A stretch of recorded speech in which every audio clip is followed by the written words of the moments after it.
आप स्टूडेंट को कौन सी ऐसी यूरोपियन कंट्री सजेस्ट करेंगी जिसमें वो मिनिमम बजट के साथ और विदाउट एनी हसल जा सकें इजीली? जिसका बजट कम है और उसको स्टडीज़ भी कंप्लीट करने हैं और उसको अपनी फैमिली को भी फाइनेंस करना है। मेरी जो प्रेफ़रेंस होती है वो मैं स्टूडेंट को उसी लीड पे लेके चलती हूँ जो उसका प्रेफ़रेंस होता है बेसिकली। यूरोपियन कंट्रीज़ में जाने के लिए भी क्या आइट्स रिक्वायर है? स्टडी वीज़ाज़ के साथ स्पाउसेस अलाउड नहीं है जैसे पहले मास्टर डिग्रीज़ के साथ होते थे। ही और she is having a degree with research program, उन्होंने रिसर्च वर्क साइनॉप्सिस सबमिशंस करवाई नहीं है, पब्लिश्ड है उनके रिसर्च पेपर्स, तो yes they can proceed along with spouse. Students को ये गाइड किया जाता है कि आप पहले ट्रैवल कर जाओ on as main applicant on your study permit, और आपका जो स्पाउस है वो 3 to 6 मंथ्स का गैप लेके, ठीक है, तो ओपन वर्क परमिट अप्लाई करें। तो फ्यूचर में अगर आपने जॉब पर्सपेक्टिव्स को ऑप्ट करना है, you are going to face challenges for that. तो आपको उस तरह के लैंग्वेज बैरियर जैसे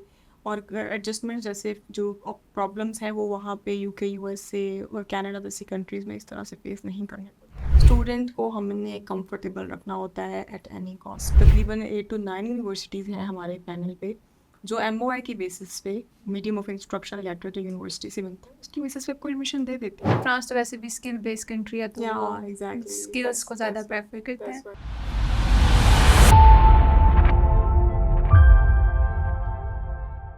क्या स्टडी अब्रॉड के लिए जाना बहुत मुश्किल काम है? बैंक स्टेटमेंट कितनी रिक्वायर है, कितनी मेच्योरिटी चाहिए, और किस तरह से हम अपनी स्टडी के साथ अपने वर्क को भी मैनेज कर सकते हैं? इस तरह के क्वेश्चंस और इस जैसे बहुत सारे क्वेश्चंस आते हैं स्टूडेंट्स के माइंड में। इन्हीं सब क्वेश्चंस के आंसर्स के लिए आज हमने इनवाइट किया है अलीज़ा शहज़ादी को, जो कि हमारी सीनियर काउंसलर और मेरी कॉलीग भी हैं। मेरी बहुत रिक्वेस्ट पे आज इन्होंने अपने बिजी स्केड्यूल में से हमारे लिए टाइम निकाला है।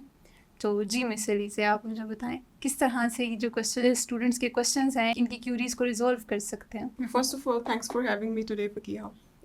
Basically, we have two kind of clients, two kind of students with queries के first of all career oriented जिन्हें सिर्फ career matter कर रहा होता है, no matter if they are proceeding with the expensive option or a budget oriented option. And the second client that is in majority basically वो बच्चा है जिसका बजट कम है और उसको स्टडीज़ भी कंप्लीट करने हैं और उसको अपनी फैमिली को भी फाइनेंस करना है। सो मेरी जो प्रेफरेंस होती है वो मैं स्टूडेंट को उसी लीड पे लेके चलती हूँ जो उसका प्रेफरेंस होता है basically. So if there is a student who is saying I am having a budget of around 20 to 25 lakh, I just want to proceed for studies and that's it, I just do not want to come back और इस तरह की कुछ चीज़ें, तो फिर उनके लिए लो बजट में हम कुछ और पे ऑप्शंस डिक्लेयर कर देते हैं कुछ। फिर एक कैटेगरी आ जाती है स्टूडेंट की जो कहती है कि मुझे सिर्फ पढ़ना और मैं वापस आ जाऊँगा, वो जो थोड़े एलीट क्लास को भी कंसिडर कर सकते हो आप उसको, कि उसका कंसर्न सिर्फ पढ़ना है, तो उसको हम मलेशिया का जो पिच कर सकते हैं बेसिकली। तो ये दो ऑप्शंस होती हैं, इसके इन दोनों के अकॉर्डिंग चीज़ें जो हैं वो कन्फ्लिक्टेड चलती रहती हैं, इनको बैलेंस रख के हमने प्रोसीड करना होता है। ठीक है, आप मुझे काइंडली ये बताएं कि ये जो करियर ओरिएंटेड कंट्रीज़ हैं या बजट फ्रेंडली कंट्रीज़ हैं, इनमें क्या फ़र्क है? Budget friendly are basically, for example, there's a student who is saying, I am having a budget of 3 million, 3.5 million, और बैंक स्टेटमेंट हो जाएगी, लेकिन this is all I can arrange initially. तो उस बच्चे के लिए हमारी टॉप प्रायोरिटी होती है डेफिनेटली यूके। उसका रीज़न ये है कि 99% वीज़ा रेशो है, आपका बजट भी इतना ज़्यादा एक्सपैंड नहीं करना होता, आपको अफोर्डेबल फीस मिल जाती है इन 20 to 25 लाख इनिशियली। तो उसके बाद आपको फर्दर फ्यूचर में भी हेल्प आउट होती है, क्यों आपकी जो डिग्री है ड्यूरेशन है वो एक तो बैचलर्स का 3 years का होता है, मास्टर्स का 1 year का होता है मोस्टली, उसके बाद 2 years post study work visa मिल जाता है, ठीक है। तो स्टूडेंट को बेसिकली मैं ये पिच कर देती हूँ, तो ये student basically budget friendly options के साथ होते हैं। सेकंड जो हमने उनको गाइडलाइन देनी होती है वो होती है यूरोपियन स्टेट्स। यूरोपियन स्टेट्स में भी आपका मैक्सिमम 2.5 to 3 मिलियन तक का बजट रिक्वायर्ड होता है, सेम क्राइटेरिया है, अप टू 2 year का पोस्ट स्टडी वर्क वीज़ा मिल जाता है उनको, तो this is a budget criteria. फिर आ जाते हैं स्टूडेंट जो करियर ओरिएंटेड है, जो कहते हैं कि मैनेज कर लेंगे, आप बस वहाँ भेजें जहाँ पे हमें PR मिल सके, ठीक है, हमें वर्क अपॉर्चुनिटी ज़्यादा मिल सके। तो वो UK, USA, Canada, Australia, New Zealand जैसे कंट्रीज है बेसिकली जहाँ पे नहीं गाइड किया जाता। ओके। आप मुझे बताएं, जब बात आती है यूके की, तो हमारे पास बहुत सी ऐसी क्वेरीज आती हैं जिसमें हमसे स्टूडेंट कहता है कि यूके में हमारे रिलेटिव्स रहते हैं, या कुछ अर्सा पहले गए थे कज़न्स वगैरह, वो कहते हैं जी इन्फ्लेशन बहुत ज़्यादा है, वर्क नहीं यहाँ पे मिलता है हमें। तो उस उन सब का हम स्टूडेंट को किस तरह से उस पर गाइड करें? और ये ऐसे स्टूडेंट से सबसे पहला मेरा क्वेश्चन होता है कि ठीक है, एक तो रिलेटिव था आपका, उसने आपको गाइड कर दिया।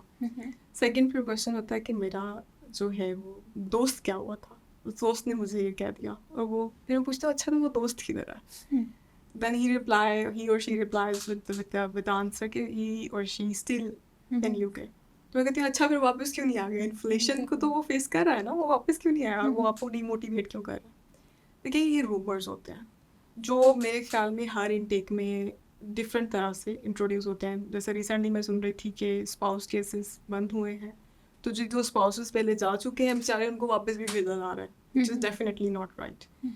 तो इस तरह के रूमर्स सिर्फ रूमर्स ही होते हैं। यूके में देर आर सर्टेन सिटीज़ जहाँ पे सिचुएशन है, आई वॉन्ट से कि इन्फ्लेशन है, सिचुएशन है, वहाँ पे डेफिनेटली आपको चैलेंजेस फेस करने पड़ेंगे, लेकिन हम आपको स्टूडेंट्स को उसी के अकॉर्डिंग गाइड कर देते हैं कि आपने किस सिटी को प्रेफर करना है। ओके। ये यूके में एक और रूमर बहुत आजकल आया हुआ है कि PSW नहीं मिल रहा, इसमें कितनी सदाकत है? It is again a rumour, या ऐसा नहीं है, क्योंकि देखिए प्लस पॉइंट ही ये होता है किसी कंट्री के लिए कि वो पोस्ट स्टडी वर्क वीज़ा दें। UK there is no point of having such an expensive degree if there is no PSW facility. तो अगर वो इस चीज़ को ख़त्म कर देंगे तो उनका जो एक ट्रेंड में चल रहा है, यूके टॉप ट्रेंड में चलता है हमेशा से, तो वो ख़त्म हो जाएगा definitely. They want to consider it. अब जिस तरह हमें सुनने वाले भी बहुत होंगे, उनमें से बहुत से ऐसे लोग होंगे जो मैरिड होंगे और स्टडी वीज़ा के साथ स्पाउस के साथ ट्रैवल करना चाहते हैं, तो उसके लिए आप मुझे बताएं आपके पास क्या ऑप्शन है? लेकिन to be honest study visas के साथ स्पाउसेस अलाउड नहीं है, जैसे पहले मास्टर डिग्रीज के साथ होते थे।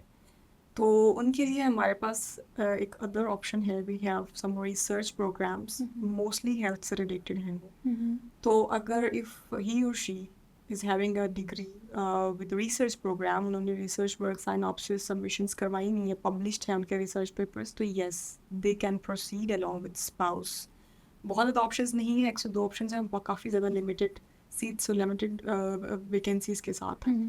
तो इट्स लाइक आप पहले आइए पहले पाइए। USA जैसी कंट्रीज़ में, अगर USA या कनाडा जैसी कंट्री में अगर किसी ने स्पाउस से ट्रैवल करना हो, तो उनके लिए आपके पास क्या ऑप्शंस है? USA is definitely allowing you to get your spouse along with you। उसमें ये है कि वही मास्टर्स प्रोग्राम्स, डेफिनेटली बैचलर्स के लिए ये नहीं है, मास्टर्स प्रोग्राम के लिए स्पाउस बिल्कुल साथ में अलाउड है। कनाडा में भी स्पाउस अलाउड है। हम लोग जो गाइडलाइन करते हैं वो इस तरह से नहीं है कि वो साथ में ही ट्रैवल कर जाए, मतलब कर सकते हैं, इसमें प्रॉब्लम नहीं है, हम गाइड नहीं करते। क्यों? क्योंकि आपको भी पता है कनाडा की थोड़ी सी रेशो जो है वो फिशी रहती है। Exactly. तो उसमें ये है कि स्टूडेंट्स को ये गाइड किया जाता है कि आप पहले ट्रैवल कर जाओ on as main applicant on your study permit, और आपका जो स्पाउस है वो 3 to 6 मंथ्स का गैप लेके, ठीक है, तो ओपन वर्क परमिट अप्लाई करते हैं। उसकी बेसिस पे दोनों के जो चांसेस होते हैं वो हाई होते हैं, स्ट्रॉन्ग होते हैं बेसिकली। तो ये गाइडलाइंस होते हैं। ओके। अब बहुत से ऐसे स्टूडेंट्स होंगे जो यूरोप जाना चाहते होंगे। यूरोप में आपको पता है कि हमेशा से ही अपॉइंटमेंट का बहुत इशू रहा है। तो आप क्योंकि यूरोपियन कंट्रीज़ को भी डील करती हैं, तो आप स्टूडेंट को कौन सी ऐसी यूरोपियन कंट्री सजेस्ट करेंगी जिसमें वो मिनिमम बजट के साथ और विदाउट एनी हसल जा सकें इजीली? ओके, टॉप पे तो आजकल डेफिनेटली अपॉइंटमेंट्स की जो इश्यूज़ हैं वो चल रहे हैं, वो बहुत ज़्यादा हाईलाइट भी हो रहे हैं। स्टार्ट ये चीज़ सारी जर्मनी से हुई थी, पब्लिक यूनिवर्सिटीज़ का जो सारा प्रोसीजर था उसकी वजह से।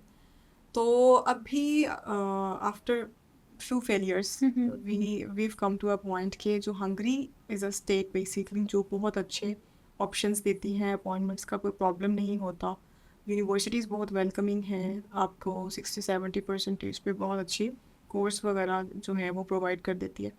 और मिनिमम बजट की बात की जाए तो it's hardly 7,000 USD for certain university and then 8 to 10,000 euros। ये आपका जो सर्टन क्राइटेरिया है, वही बात long story short is 2.5 to 3 million तक का budget it needs. Okay. European countries में जाने के लिए भी क्या आइट्स रिक्वायर है? It is not mandatory. For example, if I'm talking about Hungary, so it is not mandatory. आपके FSC में अच्छे स्कोर्स हैं तो आपका बेसिकली छोटा सा इंटरव्यू बेस्ड होता है, जिसको प्री स्क्रीनिंग भी कह सकते हैं. तो उसकी बेसिस पे आपको बैचलर्स में एडमिशन मिल जाता है. Same goes with bachelors. EPL letter है आपके पास, MOI है आपके पास, medium of instruction letter basically. तो अगर you have any of these two documents तो आपको इजीली मास्टर्स में एनरोलमेंट मिल जाती है. Same goes with France and Spain as well. तो उसमें भी आपको विदाउट आइल्स जो है वो मिल जाता है एडमिशन. ओके. क्या डिफरेंस है यूरोपियन स्टेट में अगर स्टूडेंट जाता है चैलेंजेस में, और क्या डिफरेंस है अगर वो जाते हैं UK, USA, कनाडा, ऑस्ट्रेलिया, इस तरह की कंट्रीज में? अच्छा, बड़ा इंटरेस्टिंग क्वेश्चन किया आपने. आपकी मीडियम ऑफ इंस्ट्रक्शन क्या रही है through out your studies? English. I think you have got my answer. तो देखो, आप यूरोपियन स्टेट्स में जा रहे हो, कोई कंट्री स्पेनिश लैंग्वेज है, फ्रेंच है, हंगेरियन है, जर्मन है, definitely you are going to face difficulties, जिसको हम बेसिकली लैंग्वेज बैरियर बोलते हैं. तो फ्यूचर में अगर आपने जॉब पर्सपेक्टिव्स को ऑप्ट करना है, you are going to face challenges for that. और सेम आप English, you are definitely fluent with English, तो आपको उस तरह के लैंग्वेज बैरियर जैसे और एडजस्टमेंट जैसे जो प्रॉब्लम्स हैं वो वहाँ पे UK, USA और कनाडा जैसी कंट्रीज़ में इस तरह से फेस नहीं करने पड़ते. Okay. Communication is the key, you know. Exactly. अच्छा, मुझे बताएं, आप स्टूडेंट को क्या सजेस्ट करती हैं, आइट्स या ऑल्टरनेटिव कोई इंग्लिश का टेस्ट? देखिए, फिजिबिलिटी पर डिपेंड करता है. स्टूडेंट को हमने कंफर्टेबल रखना होता है एट एनी कॉस्ट. तो मैं उसको इस तरह कंफर्ट जोन में लेती हूँ कि यार बताओ इंग्लिश में खुद को कैसे रैंक करते हो. तो वो बच्चा कह देता है आउट ऑफ 10 मेरे तो 6 है, मेरे तो 7 है. तो फिर मैं कभी कभी ना एक कन्वर्सेशन स्टार्ट कर देती हूँ. तो मुझे पता चल जाता है कि फिर वो 7 है या 5 है. ठीक है. तो मैं बच्चे को गाइड कर देती हूँ उसके अकॉर्डिंग. मेरे पास स्टूडेंट आता है, मैं नहीं आइल्स कर पाऊँगा, स्ट्रेट फॉरवर्ड बच्चा है, तो मैं उसको कहती हूँ ठीक है आओ हमारे पास कुछ यूनिवर्सिटीज़ हैं, उनकी बात कर लेते हैं जो इंटरनल टेस्ट पे हमें ऑप्शंस प्रोवाइड करती हैं, अबंडेंट ऑप्शंस प्रोवाइड करती हैं. ऐसा नहीं कि कोई लिमिटेड कोर्स होता. उसके अलावा वो बच्चे कहते हैं नहीं मैं इंटरनल नहीं कर पाता, तो और इंटरनल फ्री ऑफ कॉस्ट भी होता है. I need to mention that. तो अगर इंटरनल में नहीं कर पाता फिर मैं क्या करूँगा? फिर लैंग्वेज सर्ट है आपके पास PTE है, ऑक्सफोर्ड टेस्ट है, ENLT के नाम से इसको बोला जाता है. तो इस तरह के मल्टीपल ऑप्शंस होते हैं. तो आपको होपलेस नहीं होना है. There is lot of hopes, in fact there is lot of fish in the pool. अब जिस तरह मेरे पास समटाइम क्वेरीज आती हैं जिसमें स्टूडेंट कहता है कि हमने कोई भी इंग्लिश का टेस्ट देना ही नहीं है, तो इस तरह के स्टूडेंट को अगर मैं आपके सामने एक सिनेरियो बताऊं कि एक स्टूडेंट है जिसने रिसेंटली इंटरमीडिएट किया है, परसेंटेज भी 55 के अराउंड है, और फिर वो आइट्स का या कोई भी इंग्लिश का टेस्ट नहीं देना चाहता, तो ऐसे स्टूडेंट को आप क्या गाइड करेंगे? देखिए, अगर तो उसके 55 है तो मुझे तो डाउट हो रहा है कि वो क्या करेगा आगे तक. खैर, अगर 55 भी है तो यस, अगेन इंटरनल टेस्ट के साथ ऑप्शन मौजूद है. वो नहीं करना चाहता, दैट्स ओके. फिर मैं उसको कहूँगी बेटा मुझे आप 70 to 75% इंग्लिश में ला दो, मैं आपका एग्जामिशन करवा देती हूँ. If the student does not have that तो definitely that would be a problem. हाँ, ये बात था इंटरमीडिएट का. बैचलर्स में देयर आर सर्टेन यूनिवर्सिटीज़ जिनके MOI एक्सेप्टेबल हैं. तकरीबन 8 to 9 यूनिवर्सिटीज़ हैं हमारे पैनल पे जो MOI की बेसिस पे मीडियम ऑफ इंस्ट्रक्शन लेटर जो यूनिवर्सिटी से मिलता है उसकी बेसिस पे आपको एडमिशन दे देती है. तो इट्स नॉट मैंडेटरी फॉर दो स्टूडेंट्स कि आप लेके ही आओ आइट्स, मुझे ऑक्सफोर्ड ही करके दो मुझे. No, that is not mandatory. कुछ ऐसे स्टूडेंट भी होंगे जो जिनका गैप हो गया होगा, लाइक 4 ईयर बैचलर्स है 2016 में किया होगा, 11 में भी कुछ स्टूडेंट्स होते हैं जिन्होंने 2011 में 4 ईयर बैचलर्स किया और उसके बाद वो चाहते हैं कि वो मूव कर जाएं, तो ऐसे स्टूडेंट्स के लिए क्या आपके पास ऑप्शंस हैं? बेसिकली UK जो है वो ऐसा कंट्री है जो आपका ऑलमोस्ट 10 to 12 ईयर्स का गैप भी एक्सेप्ट कर लेता है. हाँ, लेकिन मैं इस चीज़ को वो नहीं कर रही कि मैं मोटिवेट नहीं कर रही आपको कि आप आराम से बैठ जाओ, ऐसा नहीं होता. तकरीबन अगर आपका 5 साल से ज़्यादा का गैप है तो आपको उसको definitely by all means justify करना होगा with experience letters, with a complete justification कि मेरा गैप क्यों आया स्टडीज़ में. तो UK को कंसीडर किया जा सकता है इतने ह्यूज गैप के साथ. हमारे पास ऑप्शंस मौजूद होते हैं. इसके अलावा यूरोपियन स्टेट्स में हंगरी का ऑप्शन भी अच्छा है. 2+2 की degrees, 2+2 basically 2 year bachelor 2 year masters होता है, उसको भी प्रमोट करता है। 2012 टू 2013 की प्रोफाइल्स भी एक्सेप्ट हो रही हैं।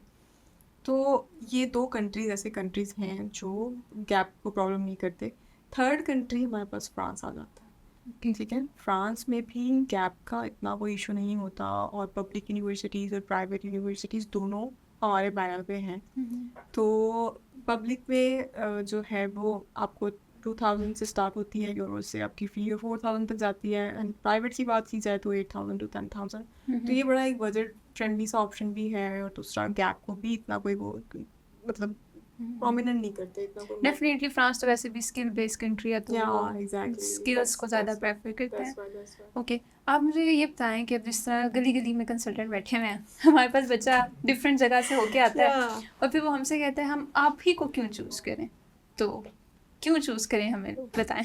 So basically हमारा प्रॉपर चैनल के थ्रू सारी चीज़ें होती हैं। फर्स्ट ऑफ ऑल जो चीज़ है वो ये है कि there is a student via official, हम उसे फ्री कंसल्टेशन प्रोवाइड करते हैं, ठीक है। एक बहुत ही फ्रेंडली इन्वायरमेंट होता है, बच्चा ये कहता हुआ हेजिटेट नहीं करता मेरा 4 लाख बजट है, ठीक है। तो मतलब मैं तो उन्हें आते ही कह देती हूँ यार मैं अब आपकी डॉक्टर हूँ, आपने मेरे से कुछ नहीं छुपाना, सीधी सी जो बात है, ठीक है। उसके बाद वाई चूजिंग हाइब्रो का जो प्लस पॉइंट है ना यार, हम 22 ईयर्स से मार्केट में बैठे हैं, इट्स नॉट अ जोक, ठीक है। और दूसरी बात की जाए तो आपका A to Z का सारा प्रोसीजर, यानी कि आप आए, आपके डॉक्यूमेंट्स में आपको गाइडलाइंस चाहिए थी, कोई डॉक्यूमेंट कंप्लीट नहीं है, डिग्री में कोई प्रॉब्लम आ रहा है, व्हाट्सओएवर, आपको वहाँ से गाइड किया जाएगा। एप्लीकेशंस आपकी चीज़ आएंगी, परसेंटेज आएंगी, प्रोसीजर इनिशिएट होगा। मीनवाइल कोई प्रॉब्लम आ जाता है स्टूडेंट को, उसको रिजॉल्व किया जाएगा, और वीज़ा तक का प्रोसीजर जो है वो same under the same roof होगा।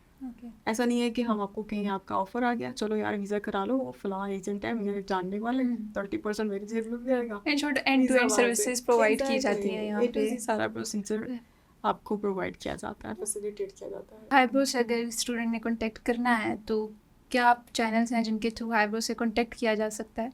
हमारे फेसबुक पेजेस हैं, इंस्टाग्राम पेजेस हैं, लिंक्डइन पे हमारे प्रोफाइल्स हैं। इसके अलावा हमारा यूएएन नंबर है, definitely I can not mention that. तो आप हमें कांटेक्ट करें, DHA में हमारी ब्रांच है, कैवरेटरी ब्रांच है, विजिट करें ऑफिस को। ऐसा नहीं होता कि आपको कोई अपार्टमेंट्स की ज़रूरत होती है, इससे कोई प्रॉब्लम नहीं होता। You guys are more than welcome to visit us any time, 10 AM to 7 PM. Okay, Monday to Saturday. Yeah, Monday to Saturday. मेरे जैसा जिसकी 45 से 50 के बिटवीन परसेंटेज है वो कहाँ जाए, मेरा कहीं जाने का दिल नहीं करता, मैं तो बैक बेंचर थी। अच्छा ऐसा है कि I have options for students as well. 45% के साथ हमारे पास स्पेन में बहुत अच्छे ऑप्शन मौजूद हैं, बहुत बजट फ्रेंडली भी है, तो उसमें कोई हार्श क्राइटेरिया नहीं है, वही 80 to 90% जो है वो उनके वीज़ा रेशो है। सेकंड 45 के लिए ये, ठीक है। वैसे तो मैं क्वेश्चन करूँगी कि करती क्या रही हो पहले, ठीक है। बैक बेंचर्स पे क्या कुछ होता है? अभी से 50% की तरफ आते हैं, तो 50% के साथ हमारे पास फाउंडेशन के ऑप्शन मौजूद हैं यूके में, और आपको फाउंडेशन का बस एक एक्स्ट्रा ईयर पढ़ना होता है। 3 ईयर का बैचलर जो है वो आपका 4 ईयर में कन्वर्ट हो जाता है। तो यस यू कैन प्रोसीड, ऐसा नहीं कि आपने होपलेस हो जाना है।